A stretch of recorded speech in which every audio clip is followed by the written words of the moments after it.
On October 6th, McLaren will be revealing a new hypercar that, in their own words, is going to be a no-compromises, generation-defining vehicle that is the best-looking, best-sounding, best-performing McLaren ever.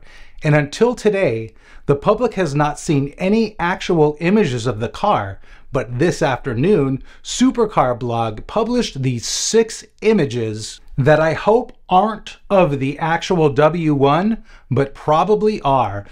The best information we have about this car comes from a group of McLaren dealers that were shown pictures of the W1 and shared highly detailed information about the car to automotive media outlets.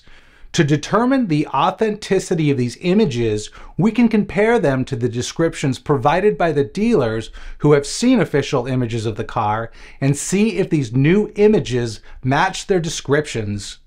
According to reports, the W1 features roof-hinged gull-wing doors instead of McLaren's standard dihedral doors. In this overhead image, we do see panel gaps that suggest that these could be gull-wing doors, but we don't see any evidence of hinged mechanisms on the roof, although they could be, and probably are, completely concealed.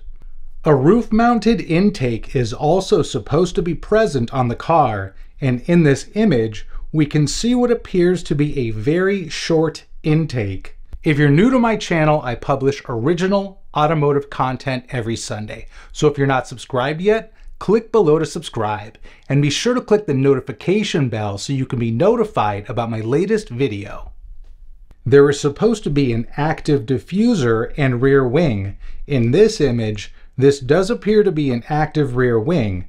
It's hard to tell for sure if the diffuser is active, but it's quite likely that these 2 bars are either struts or adjustable arms that change the angle of the diffuser.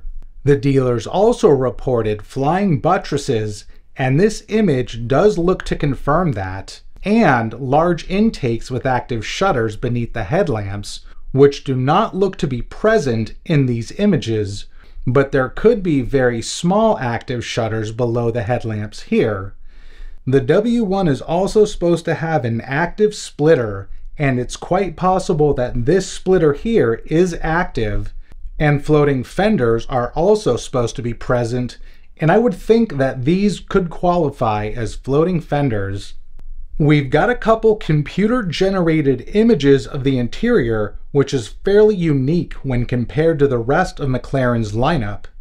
The seats, rear molding, and center console have been designed to look like one single component. The overall look is extremely simple, clean, and modern, although I can't say it looks impressive or exciting. The dash, steering wheel, and instrument cluster look great, although I'm not sure how I feel about the snakeskin pattern.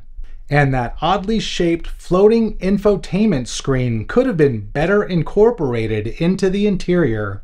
I love the F1 inspired roofline, but that's the only part of the car that looks good. This vehicle looks like someone took pieces from a bunch of different cars and glued them together.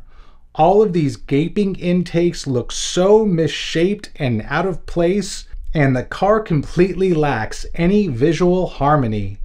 The wheels are also an eyesore and do not belong in a $2.2 million hypercar. So from looking at these images, most of the elements described by the dealers appear to be present, but I hope these images are fake because this is not the car that McLaren promised us. We'll know for sure on the 6th when McLaren officially reveals this car. Thanks for watching, and for more automotive content that you cannot find anywhere else, click here to subscribe.